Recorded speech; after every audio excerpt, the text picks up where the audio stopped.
Act है उसको हम होल्ड पे डाल देंगे स्टेट में। देखिए साहब, जब ये वक्फ का काला कानून हम इसको बोलते हैं, ड्रैकोनियन लॉ, जब पार्लियामेंट के अंदर सदन में पेश हुआ, उस वक्त सबसे पहले उस वक्त के काले कानून के बिल को अगर किसी ने फाड़ के फेंका तो हमारी पार्टी प्रेसिडेंट असद ओवैसी साहब थे।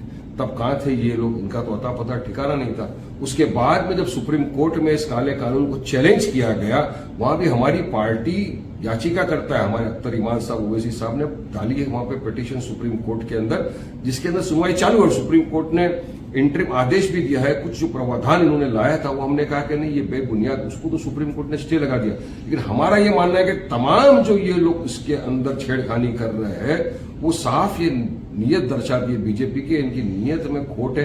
इनकी नीयत है हमारे मुसलमानों के कब्रिस्तान, यतीम खाने, खानकाएं को हजम करने की, यूसरफ करने की इनकी गंदी नीयत है।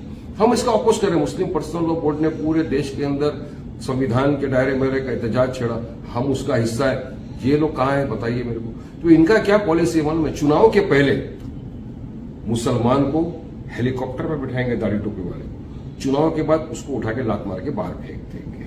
चुनाव के पहले मुसलमान मेरा भाई है, उसके बाद अपना काम बनता, भाड़ में जाए मुसलमान की जनता।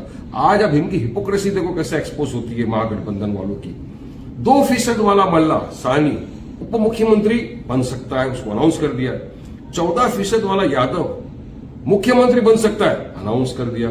19% वाला मुसलमान क्यों नहीं बन सकता उप मुख्यमंत्री? क्या आपको पूरे बिहार के 19% मुसलमानों में कोई एक ऐसा चेहरा नहीं दिखा जो बिहार का उप मुख्यमंत्री बन सके? ये नहीं बनाएंगे उसको। इनको लगता है कि मुसलमान के वोट हमारे बाप की जागीर है, वो कहां जाएगा? यानी मुसलमान सिर्फ तुम्हारे लिए दरी बिछाएगा, तुम्हारे लिए चटाई लगाएगा, कुर्सी लगाएगा, हार पहनाएगा, रमजान में तुम आएंगे, तुमको खजूर खिलाएगा, तुम उसको टोपी पहना के चले जाएंगे। क्या मुसलमान इसीलिए है? क्या उसको भी हिस्सेदारी चाहिए? और हम जब हिस्सेदारी की बात करते हैं कि साथ में आइए साहब लड़ेंगे, हम अलायंस की बात करते हैं कि हमको 6 सीट के ऊपर अलायंस कर लीजिए ताकि सेक्युलर वोटों का विभाजन ना हो, वो नहीं करते। मतलब एक साफ कहीं ना कहीं इनकी नीयत में ही खोट हमको लग रही है कि इनकी नीयत ही नहीं है बीजेपी और एनडीए को हराना। हम तो चाहते हैं कि बीजेपी एनडीए को हराए, इसीलिए हमने दिल पे पत्थर रख के हम गए अलायंस के लिए। ठीक है साहब, आइए साथ में मिलकर लड़ेंगे, सेक्युलर वोट का विभाजन न होगा। और हमने 6 सीट की मांग की थी, वो भी इनको नहीं देना। हमारे पार्टी प्रेसिडेंट अख्तर ईमान तो इनके घर पे चले गए पटना में, बोले तेजस्वी यादव अपने कानों को खोल, नहीं तो फट जाएगा तेरा MY समीकरण का झूठा पोल। अब ये खुल रहा है इनका, जिसकी जितनी संख्या भारी उसकी इतनी हिस्सेदारी, MY समीकरण। क्या हुआ? सब चला गया खड्डे में। संख्या के हिसाब से आप देख रहे हो कितने मुसलमानों को आपने टिकट दे दिया। बीजेपी से तो उम्मीद नहीं है ना, बीजेपी तो ना कभी किसी मुसलमान को टिकट देगी ना कभी मंत्री बनाएगी, क्योंकि आजादी से लेकर अब तक पहली बार ऐसा हुआ है कि कैबिनेट में कोई मुसलमान मंत्री नहीं है मुख्तार अब्बास नकवी के बाद। तो ये तो खाली सबका साथ सबका विकास सबका विश्वास बीजेपी का तो एक जुमला ही रह गया है। जेडीयू ने तो और प्रमोशन कर दिया, पिछली मर्तबा 11 मुसलमानों को दिया था, इस मर्तबा तो 4 के अंदर ही ठंडे हो गए।